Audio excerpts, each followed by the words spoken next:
Presiden Prabowo Subianto menyentil menteri di kabinetnya agar kerja keras dan berintegrasi. Jika sudah 3 kali diingatkan akan di-reshuffle. Apa makna dibalik pernyataan Presiden Prabowo? Benarkah ini sinyal perombakan kabinet kembali? Atau hanya teguran biasa Presiden dalam pemerintahannya? Kita bahas bersama sejumlah narasumber yang hadir di studio, analis politik sekaligus Direktur Eksekutif Parameter Politik Indonesia, Adi Praetno. Mas Adi, selamat pagi. Selamat pagi, Rio. Terima kasih Mas Adi sudah bergabung, dan juga melalui sambungan daring ada Wakil Ketua Umum Partai Golkar, Ahmad Doli Kurnia. Bang Doli, selamat pagi. Selamat pagi. Selamat ulang tahun untuk Partai Golkar dulu, Bang Doli. Terima kasih banyak. Terima kasih Bang Doli. 1 tahun. Mas Adi atas kehadirannya di Dialog Sapa Indonesia Pagi. Saya ke Bang Doli pertama. Menteri nakal 3 kali di-reshuffle, Bang Doli. Apa yang bisa Anda tangkap dari pernyataan Presiden Prabowo ini? Iya, saya kira itu pernyataan sesuatu yang biasa saja ya, yang berkaitan dengan seorang presiden memberikan sinyal, memberikan pesan kepada jajaran bawahannya, kabinet, menteri-menterinya gitu, agar bisa bekerja lebih sungguh-sungguh lagi. Apalagi hari ini kan sudah masuk setahun persis ya kabinet Pak Presiden Pak Prabowo ini. Jadi artinya 1 tahun ke depan sampai 5 tahun saya kira Pak Prabowo memberikan pesan kepada jajaran kabinetnya harus bekerja lebih sungguh-sungguh. Dan kalau misalnya ada yang di luar jalur, ya tentu ancamannya adalah reshuffle. Dan itu kan sudah berkali-kali disampaikan ya. Pesan seperti ini udah saya ingat berapa kali, banyak sekali disampaikan oleh Pak Prabowo. Dan soal teguran 1, 2, 3 sebetulnya ya itu tergantung Pak Prabowo juga. Jadi tanpa teguran pun ya kalau kemudian dianggap Pak Prabowo sebagai presiden yang punya hak prerogatif itu perlu dan patut untuk diganti gitu ya, ya tidak harus ada teguran 1, 2, 3 gitu ya bisa saja langsung diganti gitu. Oke, berarti menurut Anda Bang Doli 3 kali peringatan itu sebenarnya sudah lama, sebenarnya terlalu lama untuk diganti kalau memang ada kesalahan. Ya itu sangat tergantung terhadap penilaian Pak Prabowo terhadap satu orang atau jajaran kabinetnya ya. Jadi ekstrimnya ya tanpa alasan pun sebetulnya ya, kalau misalnya Pak Prabowo sudah menganggap tidak layak, tidak pantas gitu ya, seseorang untuk menjadi menteri atau berada di bawah jajarannya, ya beliau kapan saja itu bisa melakukan reshuffle tanpa melalui teguran 1, 2, 3 karena di dalam peraturan perundangan tidak ada itu, ada SP1, SP2, SP3 dulu ya. Oh, hari ini mau kapan, apa alasannya, itu yang paling tahu Pak Presiden sendiri, Pak Prabowo sendiri. Bang Doli, tapi dari feeling Anda, apakah memang ini hanya teguran biasa atau mungkin saja ada reshuffle lagi nanti?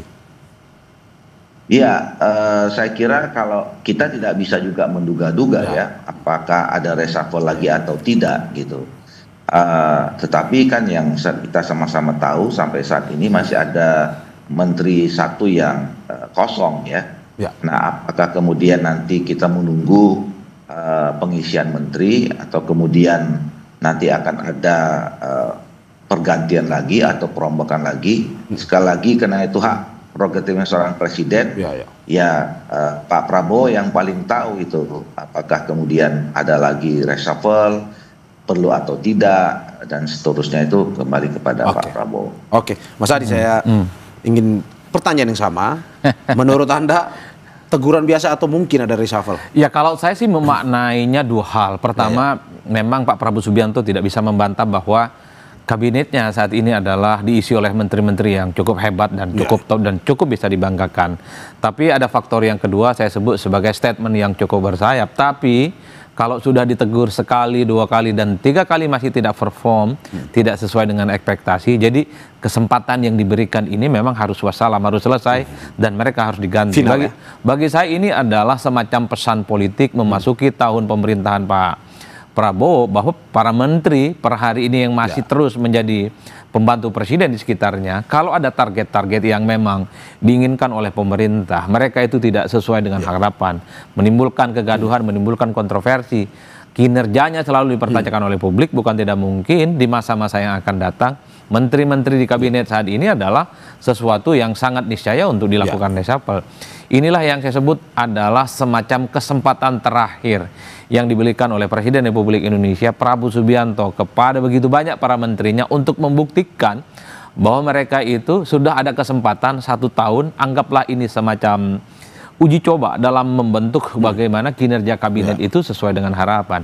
Karenanya memasuki tahun kedua, tahun ketiga, tahun keempat dan seterusnya, tak ada ampun lagi bagi mereka. Kalau memang sudah tidak sesuai dengan ekspektasi, underperform, kinerja targeting yang memang sesuai dengan presiden tidak sesuai dengan harapan, ya apa boleh buat, mereka memang harus diganti. Oke, tapi Mas Adi, kalau melihat 1 tahun ini, apakah memang presiden menepati janjinya bahwa ada menteri-menteri yang dirasa belum optimal diganti? Ya kalau kita melihat beberapa kali reshuffle dalam 1 tahun pemerintahan ini, saya kira memang sudah terkonfirmasi sesuai dengan keinginan publik. Ya misalnya termasuk soal Menteri Keuangan. Dulu mungkin Bu Sri Mulyani ini kan nyaris tanpa lawan tanding. Adalah Menteri Keuangan yang selalu hidup di segala zaman dan segala musim. Di zamannya SBY dan Pak Jokowi dan hari ini. Tapi mungkin karena Pak Prabowo melihat Menteri Keuangan yang baru ini tidak firm, memiliki ritme kinerja yang tidak sama, diganti dengan Pak Purbaya yang harus kita akui resultante dan respon publiknya kan cukup luar biasa. Ada optimisme yang kemudian bisa didapatkan. Begitupun dengan menteri-menteri yang lain yang dinilai tidak memiliki kinerja yang bagus, tidak sesuai dengan harapan. Kalau kita cek rekam jejak mereka diganti. Dan itu yang terjadi dalam berulang kali reshuffle. Artinya apa? Bagi saya pernyataan Pak Prabowo itu bukan hanya sebatas reminder, bukan hanya sebatas pengingat kepada para menterinya. Bagi saya ini adalah kalimat ultimatum bahwa hai menteri, ini sudah memasuki tahun kedua. Kalau tidak sesuai dengan keinginan pemerintah, tidak sesuai dengan petunjuk terukur yang disampaikan oleh presiden, ya siapapun dikau, mau dari profesional, mau dari partai, mau dari relawan, mau dari tim pemenangan 2024 yang lalu ikut memenangkan Pilpres, tak ada ampun bagi dirimu. Harus diganti dan harus direshuffle. Saya kira pesan tegasnya di situ, dan saya kira demi keuntungan dan demi kepentingan bangsa dan negara, menteri-menteri yang memang kinerjanya memiliki rapot merah, saya kira rakyat akan memberikan dukungan secara penuh. Tapi kalau pertanyaan sama juga tadi saya sampai tanyakan kepada Bang Doli, 3 kali menurut Anda waktu yang lama atau sebenarnya 3 kali ini adalah kesempatan bagi para menteri jika sudah ditegur untuk memperbaiki? Atau ya kan sebenarnya kalau kita melihat kinerja pemerintah ataupun kabinet secara umum memang kesempatan itu selalu diberikan. Pertama tentu kita harus akui dalam membangun postur kabinet kali ini kan adalah kabinet akomodasi yang merangkul begitu banyak kesempatan politik. Artinya ini adalah kesempatan yang pertama. Jadi kalau kesempatan yang pertama ini tidak maksimal, oke, ada kesempatan yang kedua untuk menjaga stabilitas dan dukungan politik dari berbagai elemen. Tapi ingat, kalau sudah kesempatan yang ketiga sudah diberikan, alasan stabilitas, alasan kerjasama, alasan gotong royong, yang diusung jadi menteri adalah mereka yang terbaik dari bidangnya masing-masing, dari partai, profesional, kemudian kelompok-kelompok yang selama ini terafiliasi sebagai tim pemenangan. Kalau nggak perform, ini adalah kesempatan terakhir, 3 kali sudah selesai. Bagi saya ini adalah sebagai salah satu bentuk bagaimana menteri sebenarnya diberikan kesempatan untuk berbenah. Jadi kalau memang ini tidak sesuai dengan harapan, underperform, maka tidak ada lagi tempat bagi mereka untuk terus menjadi menteri di masa-masa yang akan datang. Saya kira bagus kok di negara ini begitu banyak orang hebat di segala bidang, dari bidang ekonomi, hukum, sosial, budaya, dan Pak Presiden cukup bisa mengambil orang-orang terbaik di negara kita ini. Bang Doli, bagaimana dengan tanggapan terkait dengan apa yang dikatakan Mas Adi Praitno bahwa baik itu mau itu dari partai politik, tim pemenangan, ya tetap harus mendapatkan evaluasi dan nantinya diganti dengan orang profesional. Menurut Anda seperti itu? Benar dan setuju. Saya kira tadi underline-nya karena untuk kepentingan bangsa dan negara, saya kira memang harus dibangun ya kabinet yang betul-betul punya performance yang bagus, punya kinerja yang bagus gitu. Dan memang kinerja itu pada akhirnya ya, walaupun kemudian nanti bisa terlihat ya di masyarakat, dirasakan di masyarakat, tetapi kemudian kan kunci penilaian terakhir itu ada di Pak Prabowo, di Presiden. Dan buat kami setuju siapa saja ya, tidak berdasarkan latar belakang dari mana saja. Kalau kemudian seseorang dianggap tidak baik kinerjanya gitu ya, atau kemudian tidak memenuhi harapan-harapan sesuai dengan apa yang ditargetkan oleh Pak Prabowo, ya kembali itu tidak ada alasan untuk kemudian tidak diganti. Oke, kalau secara internal, Bang Doli, apakah memang selama ini di Golkar memiliki evaluasi tersendiri untuk partai, untuk menteri-menteri yang berasal dari Partai Golkar? Iya, kami ada mekanisme tersendiri ya. Saya seperti yang saya ketahui, Ketua Umum Pak Bahlil itu relatif sering juga mengumpulkan menteri-menteri yang berasal dari Partai Golkar ya. Kami kan ada 8 menteri, ada 3 wakil menteri dan 1 kepala lembaga gitu. Dan itu kemudian membicarakan apa yang kemudian didapatkan informasi dari internal kabinet dan kemudian apa yang kemudian akan disampaikan atau dikerjakan dalam kurun waktu ke depan setelah pertemuan itu. Jadi sebetulnya baik secara formal maupun informal, ya informalnya tentu saya kira Pak Bahlil sebagai Ketua Umum juga sering kan ketemu dengan kita semua, baik yang tidak di kabinet maupun yang ada di kabinet. Nah tentu dalam pembicaraan-pembicaraan informal saya kira juga pasti disinggung ya soal bagaimana apa yang sedang dikerjakan, apa yang perlu dikoordinasikan, bagaimana mendorong semua agenda-agenda yang disampaikan oleh Pak Presiden kepada masing-masing menteri itu harus bisa deliver ya, harus bisa dilaksanakan secara baik. Termasuk misalkan juga Ketum menegur ataupun memperingatkan kepada menteri-menteri yang berasal dari Partai Golkar untuk lebih optimal lagi membantu Presiden. Seperti itu dalam evaluasi itu, Bang Doli? Iya, saya kira ya macam-macam ya. Kalau yang menegur itu kan tentu kalau misalnya kelihatan sesuatu ada yang kurang ya. Saya tidak tahu persis ya apakah kemudian isi pembicaraannya itu bentuknya teguran atau kemudian menyampaikan pesan. Tetapi kan kalau tegur-menegur ini kan yang paling punya hak itu kembali kepada Pak Presiden kan. Kecuali kalau Pak Presiden, Pak Prabowo memberikan pesan kepada Pak Bahlil untuk disampaikan kepada jalan kabinet lain, nah mungkin itu bisa dilakukan saja gitu. Tetapi saya kira kan pertama Pak Prabowo juga sangat terbuka kan selama ini. Kalaupun kemudian ada salah satu jajaran kabinetnya dianggap melakukan kekeliruan, saya yakin juga Pak Prabowo punya cara untuk menyampaikan teguran itu atau mengkomunikasikannya kepada yang bersangkutan. Baik itu secara individu langsung maupun juga kalau misalnya dia bagian dari jajaran partai politik, saya kira juga disampaikan melalui ketua umumnya masing-masing. Oke. Saya ke Mas Adi. Mas Adi, bagaimana Anda melihat bahwa tadi kita sudah berbicara terkait apa yang menjadi perhatian Presiden. Kalau evaluasi selama setahun, menurut Anda sampai saat ini, apakah mungkin ada menteri yang udah berkali-kali mendapatkan ya kritik netizen lah, kritik masyarakat, tapi mungkin belum masih dipercaya oleh Presiden Prabowo? Ya sebenarnya kalau mau jujur ya, ada sejumlah menteri yang sebenarnya sampai detik ini masih terus menjadi pembantu dari Presiden, sekalipun misalnya kinerjanya sering mendapatkan sorotan, sekalipun sepak terjangnya menimbulkan kontroversi dan layak untuk dievaluasi. Karenanya memasuki 1 tahun pemerintahan Prabowo dan Gibran, tentu jangan lagi ada batas-batas toleransi yang diberikan kepada para pembantunya, menteri, wakil menteri, dan kepala badan yang memang kalau kinerjanya itu tidak sesuai dengan harapan, sudah saatnya ini diganti.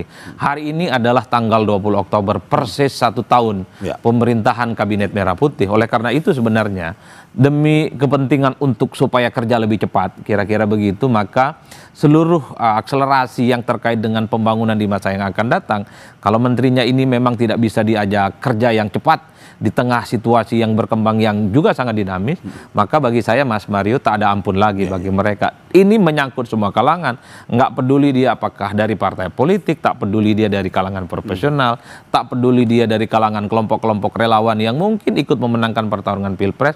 Sepanjang untuk melakukan perbaikan demi kepentingan bangsa, saya kira bagi saya Pak Presiden sudah harus menggunakan tangan besinya mengganti orang-orang yang memang selama ini tidak bisa diharapkan underperform, dan tentu saja kinerjanya tidak sesuai dengan ekspektasi rakyat. Ke depan itu hanya sebatas membutuhkan bagaimana pembuktian kinerja dalam kabinet. Kalau kita melihat rata-rata secara umum dalam 1 tahun pemerintahan kali ini, itu kan programnya cukup populis loh, Mas. Misalnya soal program makan bergizi terkait dengan misalnya Koperasi Desa Merah Putih, kemudian ada sekolah Garuda, ada gratis, sekolah rakyat, cek kesehatan gratis, ketahanan pangan dan seterusnya. Ini adalah sesuatu yang program down to earth, betul, menyentuh hal-hal yang selama ini diinginkan oleh rakyat secara umum. Oleh karena itu, kalau program-program populis ini masih dalam 1 tahun evaluasinya misalnya rapot merah, ya apa boleh buat, jangan lagi ada toleransi bagi saya. Itulah yang saya sebutkan. Ini presidennya mau ngebut nih, sudah gigi 6 nih, sudah mau gaspol gitu ya sampai di finish, supaya rakyat merasakan dampak yang diinginkan oleh pemerintah. Tapi kalau menterinya masih gigi 1, gigi 2, apa boleh buat. Kalau dari pantauan Anda, Mas Adi, oke lah yang mungkin belum reshuffle tapi perlu dievaluasi menteri-menteri siapa saja misalnya. Ya sangat riskan dan sensitif kalau menyebut nama, menyebut kementerian. Ya saya kira pemerintah pastinya punya preferensi yang cukup terukur soal siapa misalnya stressing dari menteri yang memang sangat layak untuk dievaluasi, untuk diberikan kesempatan yang terakhir. Jadi bagi saya pidato Presiden Prabowo Subianto kemarin itu semacam pemberian kesempatan yang terakhir, yang ketiga kepada para menteri. Ayo, ini sudah 1 tahun Presiden Prabowo untuk melihat bagaimana kinerja para pembantunya itu. Kalau memasuki tahun kedua dan seterusnya, nggak oke, Mas.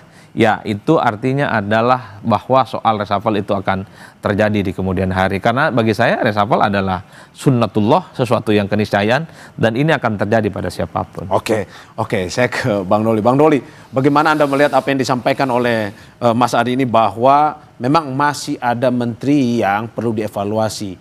Dan pertanyaan saya, apakah mungkin dengan menteri-menteri yang dievaluasi ini nantinya, terus kemudian di reshuffle, mungkin memberikan kesempatan kepada mereka, partai-partai yang berada di luar koalisi untuk bisa mengisi posisi tersebut. Tapi sebelum Anda menjawab, kita saksikan usai jeda.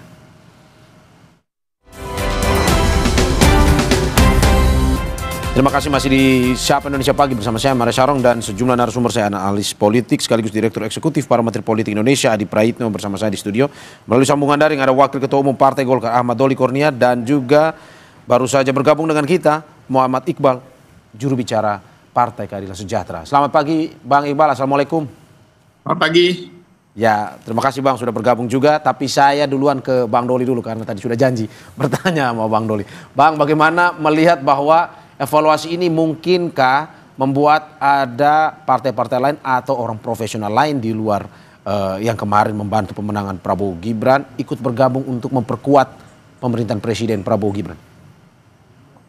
Ya, itu sesuatu yang mungkin saja ya secara politik ya. Apalagi kalau misalnya tadi apakah ada profesional yang baru yang masuk menggantikan posisi katakanlah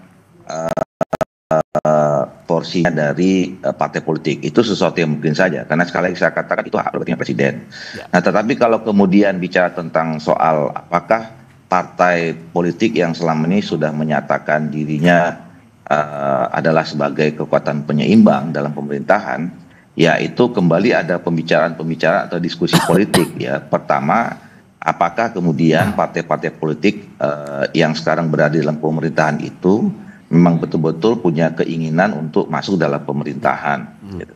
Nah, yang kedua, saya kira memang karena memang dari awal pemerintahan ini dibangun berdasarkan koalisi antara partai politik ya. Tentu pembicaraan di level ketua umum partai politik yang tergabung dalam pemerintahan itu pasti juga akan diminta pandangan dan pendapat oleh Pak Presiden. Walaupun sekali lagi itu kewenangan mutlak Pak Presiden ya, Pak Prabowo gitu. Nah, tetapi saya kira memang nanti akan ada pembicaraan, diskusi ya pada saat kemudian ketika partai-partai politik yang sekarang berada di dalam pemerintahan itu menyatakan ingin masuk di dalam jajaran kabinet. Oke, saya ke Mas Iqbal. Mas Iqbal, katanya kemarin roman-romannya usai bertemu Menhan diajak masuk ke kabinet. Gimana, benar atau ini kita konfirmasi langsung Ketua DPP PKS. Silakan Mas Iqbal.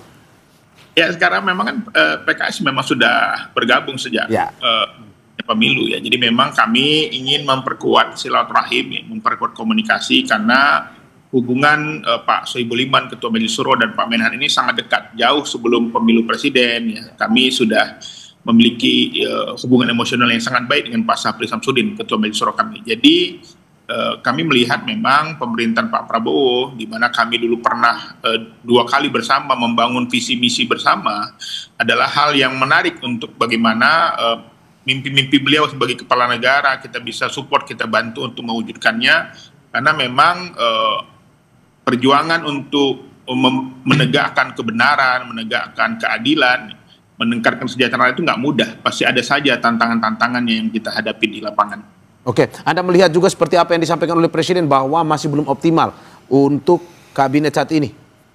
Ya tentu saja hari ini Pak Prabowo masih mencari bentuk, ya. Makanya kita memberikan juga masukan-masukan kepada beliau, baik secara langsung maupun melalui orang-orang yang mungkin bisa yang dekat dengan beliau, sehingga memang visi misi beliau, cita-cita beliau bisa kita diwujudkan bersama demi kesejahteraan.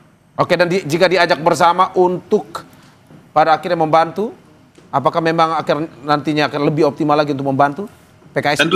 Tentu saja itu memang bagian dari tanggung jawab kita sebagai warga negara partai politik, bagaimana untuk memajukan dan meningkatkan kesejahteraan rakyat. Oke, berarti kemarin pada saat berbicara dengan Menhan berarti ada omongan itu ya, meminta untuk bergabung ya? Enggak begitu. Tahan banget. Oke, saya ke Mas Adi. Mas Adi, bagaimana Anda melihat bahwa dari Bang Doli sendiri bahwa melihat setuju.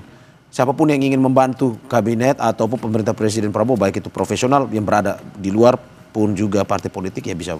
Ya, kalau saya sih sebenarnya secara prinsip ya selalu berlaku hukum reward and punishment dalam sebuah pemilu. Yang menang jadi penguasa dan yang kalah berada di luar kekuasaan. Mestinya begitu, karena ini untuk memberikan arti yang sesungguhnya bahwa pemilu itu ada yang menang, ada yang kalah. Kalau yang kalah juga bisa menikmati kekuasaan, bagi kita yang melihat dari jauh ini nggak fair.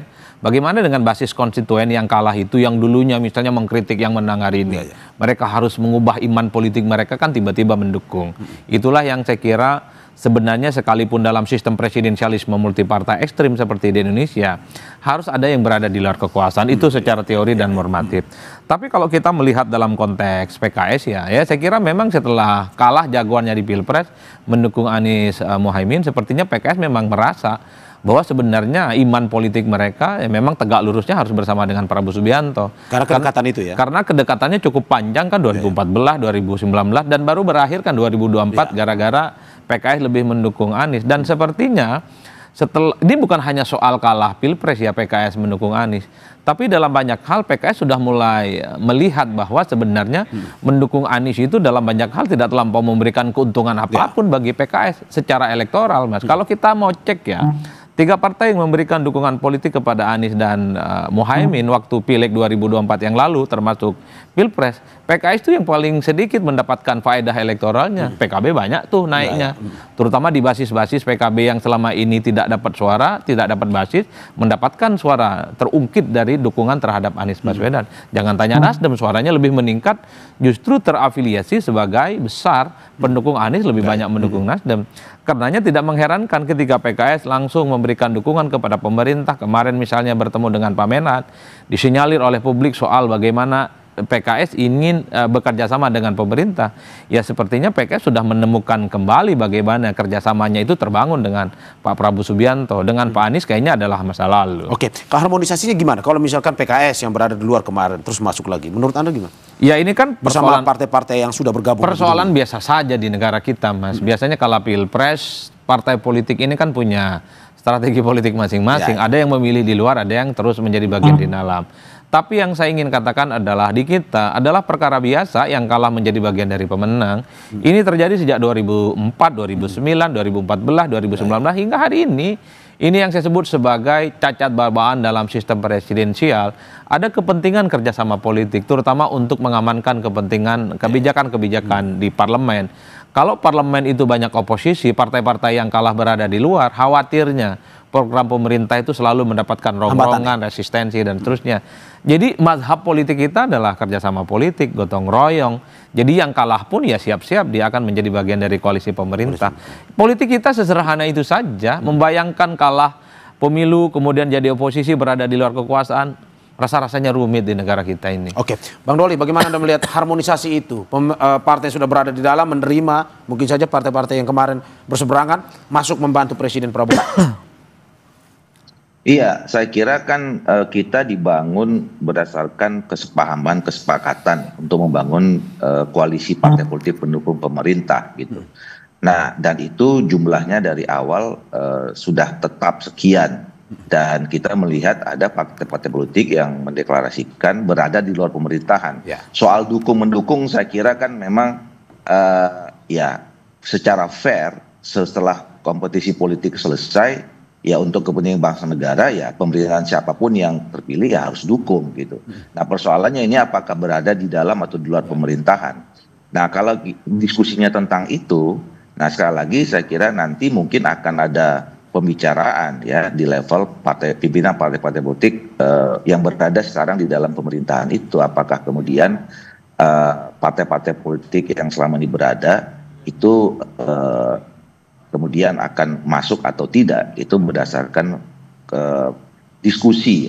Walaupun sekali lagi saya katakan, kalaupun tidak dilakukan diskusi, diajak bicara, ya itu semuanya kewenangan kembali kepada Pak Prabowo. Selama partai-partai politik yang selama di luar pemerintahan memang berkenan untuk masuk, gitu. Oke, berarti tapi menurut Anda apakah memang mereka yang berada di luar dan memilih untuk memperhatikan pemerintahan ini perlu lebih baik berada di luar karena untuk check and balancing-nya atau bagaimana? Ya, saya sering mengatakan bahwa partai politik ini dimanapun tempatnya ya, apakah dia di dalam pemerintahan maupun di luar pemerintahan, itu sama mulianya gitu loh. Karena selama memang apa yang diperjuangkan itu adalah buat kepentingan bangsa, negara, dan rakyat kita, dimanapun kita berada. Jadi sebetulnya tidak ada persoalan sebetulnya kalau misalnya teman-teman sudah menyatakan dirinya berada di pemerintahan, karena di luar pemerintahan pun ya ketika apa yang dilakukan, apalagi menyuarakan untuk kepentingan bangsa negara, yang baik yang dilakukan oleh pemerintah itu didukung, misalnya yang tidak baik atau yang kurang tepat itu disampaikan kritik dan segala macam, itu sama baiknya, sama mulianya.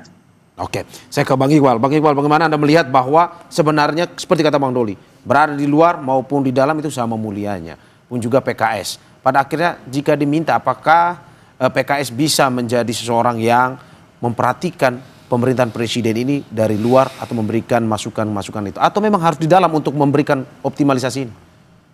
Ya, sejak awal dalam diskusi-diskusi pimpinan kami dengan presiden bahwa kami menegaskan bahwa walaupun kami bergabung di pemerintahan, kami tetap mengkritisi, memberi masukan-masukan yang positif. Tidak hanya seperti orang yang hanya diam saja lalu di jabatan, tapi kami ingin Pak Prabowo ini adalah keluarga seorang orang tuanya profesor, artinya terbiasa dengan perdebatan, terbiasa dengan perbedaan diskusi. Jadi sehingga kami juga nyaman.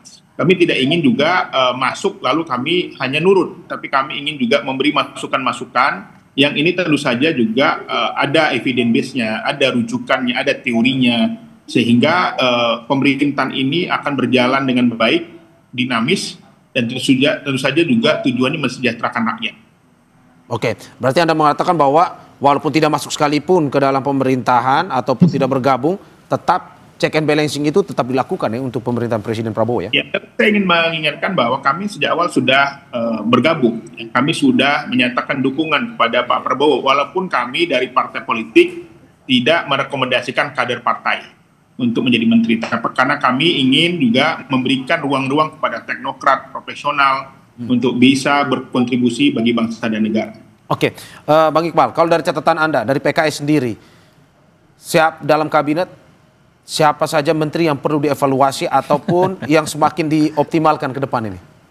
Wah, ini pertanyaan jebakan nih, tetapi saya kira kita tidak bisa menunjuk hidung ya, karena memang Pak Prabowo punya data. Yang jelas kami tentu saja mendukung keputusan-keputusan yang tentu saja dengan tujuan untuk meningkatkan, memperkuat pemerintahan ini ya, dan tentu saja evaluasi itu tentu saja harus dilakukan karena jabatan ini kan amanah dan kekuasaan itu harus ada yang melakukan check and balance, dan kalau itu dilakukan sehingga orang semua berhati-hati dan betul-betul akan menjaganya. Oke, dan menurut Anda dengan pernyataan Presiden yang bilang 3 kali nakal saya reshuffle, sudah tepat ya? Sebuah Ya, pernyataan saya kira keras. sudah tepat dan tentu saja itu punya data ya, punya fakta ya. Punya data dan fakta itu yang penting. Karena lagi-lagi menjadi pejabat publik di era digital sekarang itu ruang-ruangnya sangat sempit untuk melakukan pelanggaran-pelanggaran karena masyarakatnya sangat kritis. Kemudian teknologi juga bisa menjadikan sebuah bukti-bukti yang kuat, sehingga memang yang berada sekarang di pemerintahan harusnya betul-betul menjalankan tugasnya dengan baik tanpa ada kepentingan pribadi atau tujuan-tujuan untuk melakukan abuse of power. Oke, saya ke Mas Adi. Mas Adi, bagaimana Anda melihat tadi pernyataan Bang Doli? Lumayan bagus juga. Di luar ataupun di dalam sama-sama mulia sebenarnya ini. Ya, betul memang, tapi kan kita tahu bahwa partai-partai politik itu tidak punya daya tahan yang kuat ya berada di luar kekuasaan. Ya. Terutama untuk menyusun bagaimana kekuatan politik mereka menghadapi pertarungan-pertarungan politik lanjutan. Tidak banyak partai yang mau kalau dia kalah pilpres dan kemudian jadi oposisi. Karena satu hal, tidak ada korelasi positifnya bahwa di luar kekuasaan jadi oposisi, dia akan mendapatkan dampak politik elektoral di pemilu selanjutnya. Itu tidak ada penjelasan secara akademik ataupun secara empirik. Yang kedua, kita tahu di tengah politik kita yang berbiaya mahal, tentu kalau berada di luar kekuasaan, tentu partai-partai itu tidak punya kemewahan untuk mengkapitalisasi sumber daya ekonomi politik, terutama seperti yang dimiliki oleh mereka-mereka yang masuk dalam kabinet. Ya. Inilah yang sepertinya memang menjelaskan kenapa begitu banyak partai politik kalau kalah berada di dalam juga akhirnya menjadi bagian dari kekuasaan, Mas. Karena bagi mereka untuk menyusun kekuatan salah satunya adalah menjadi bagian dari kekuasaan.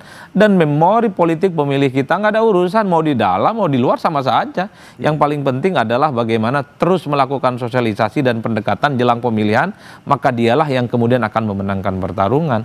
Kan kalau bicara tentang di luar dan di dalam, ini kan adalah konsumsi kelas menengah ke atas, terutama kelompok-kelompok kritis dan pegiat demokrasi. Tapi masyarakat kelas menengah ke bawah, kalau bicara tentang kepentingan politik dan pemilu adalah soal siapa yang sering berkunjung dengan mereka, siapa yang sering bawa bantuan, siapa yang sering membawa sembako, dialah yang kemudian kemungkinan akan dipilih. Jadi politik sesimpel itu saja. Berarti maksud Anda PKS ini tidak tahan berada di luar ya waktu? Saya tidak mau menyebut begitu karena pastinya kawan-kawan PKS itu akan membantah. Tapi secara prinsip satu, pasti PKS akan menemukan bahwa dengan Pak Prabowo itu adalah kawan dan sahabat lama. Dan Pak Anies itu adalah masa lalu, kan kira-kira begitu. Apalagi dalam beberapa kali pemilu misalnya, termasuk juga di Jakarta, PKS yang sangat identik dengan Anies selama ini, dampaknya dalam pileg itu tidak terlampau signifikan bagi PKS, Mas. Apalagi dalam Pilpres 2024 kemarin, justru yang mendapatkan keuntungan banyak saat mendukung Anies itu adalah PKB, yang kedua Nasdem, PKS nomor 3, nggak dapat banyak. Artinya apa? Wajar kalau kemudian PKS itu kemudian dalam konteks ini menyusun batu bata bagaimana koherensi politik dengan kekuasaan hari ini dengan Pak Prabowo, wajar. Ini adalah teman lama, sekalipun pernah sempat bersaing di 2024, tapi kalau ada kesempatan kerjasama itu dibuka, bukan tidak mungkin PKS akan siap memberikan yang terbaik. Politik kita saya sebut adalah politik perkawanan dan politik persahabatan. Dan lantas apa yang harus dilakukan ke depan? Dalam arti bagaimana indikator untuk menilai sebuah menteri ini melakukan pelanggaran lebih dari 3 kali, kalau menurut Anda? Bagi saya memang harus ada stressing ya, minimal per 4 bulan harus ada evaluasi secara ketat. Apakah menteri itu lampu merah, lampu hijau, dan lampu kuning? Ini adalah lampu-lampu yang sering kita lihat. Kalau sudah lampu merah ya memang harus di reshuffle, diganti. Artinya Mas, tahun kedua ini kan sudah dimulai besok ya, tanggal 21 Oktober ini adalah tahun pembuktian. Apa sih yang kurang di negara kita? Kerjasama politik semua partai sudah oke. Sekalipun misalnya PDIP ataupun Nasdem berada di luar kekuasaan, tapi mereka secara hitoh telah memberikan dukungan secara maksimal terhadap pemerintahan hari ini. Kurang apa? Yang kedua, kita memiliki begitu banyak orang hebat, orang top di semua level, profesional ada, orang kampus ada, orang media ada, aktivis lingkungan dan pegiat demokrasi ada. Kalau memang ada kinerja-kinerja menteri nggak oke, kan tinggal dipilih orang-orang yang terbaik di negara kita. Kita itu 270 juta orang, mah. Jadi tinggal pilih, merem saja, cari orang yang the best. Saya kira bagus. Seperti halnya kita melihat Pak Purbaya. Dulu seakan-akan kalau Menteri Keuangan bukan Bu Sri Mulyani, kayaknya nggak oke banget. Muncul Pak Purbaya, ternyata menjadi rising star yang baru. Sekalipun kita harus layak untuk menunggu apakah gebrakan-gebrakannya yang dianggap koboi ini ada faedahnya terkait dengan pembangunan ekonomi. Kan kira-kira begitu. Bang Doli, bagaimana Anda melihat indikator ke depan untuk menilai para menteri? Kalau kata Mas Adi, 4 bulan sekali kita menilai. Kalau dari Anda melihatnya seperti apa? Iya, saya kira Pak Prabowo itu sudah punya mekanisme ya, punya standar, punya basis untuk melakukan penilaian terhadap seluruh jajaran kabinetnya gitu. Dan itu akan berlaku setiap saat. Dan menurut saya tidak ada aturan harus sekian waktu setiap prodik untuk melakukan penilaian dan melakukan tindakan terhadap katakanlah jajaran menteri yang dianggap tidak sesuai dengan ekspektasi tadi itu gitu. Jadi kita lihat saja kalau misalnya nanti ada yang tidak baik, ya saya yakin Pak Prabowo akan melakukan langkah-langkah untuk melakukan evaluasi terhadap itu. Oke, saya terakhir ke Mas Iqbal. Apa indikatornya dan apa yang harus dilakukan Presiden Prabowo ke depan kalau dari PKS sendiri? Singkat saja. Ya, dan aspek kepemimpinan saya kira memang bukan hanya soal mengenal tentang tugas pokok, tapi juga integritas ini penting. Ya, lagi-lagi terus mengingatkan, melakukan pembinaan. Ya, bila perlu dibuatlah misalnya kajian rutin ya, bulanan buat para menterinya untuk selalu mengingatkan. Juga kemudian juga semacam membuat mekanisme tentang standar-standar prosedur dalam pelaksanaan pengambilan keputusan.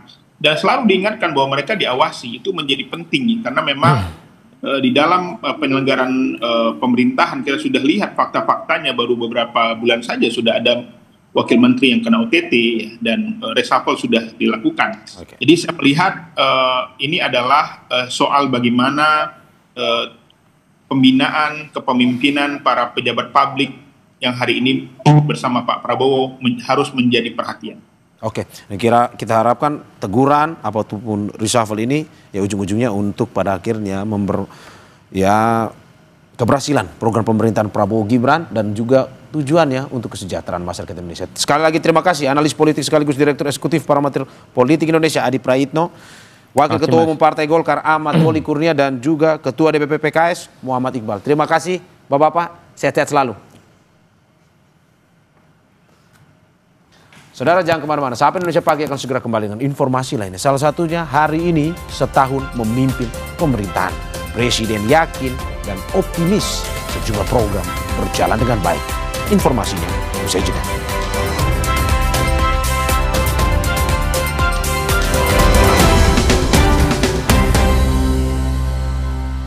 Tidak semua air itu aqua.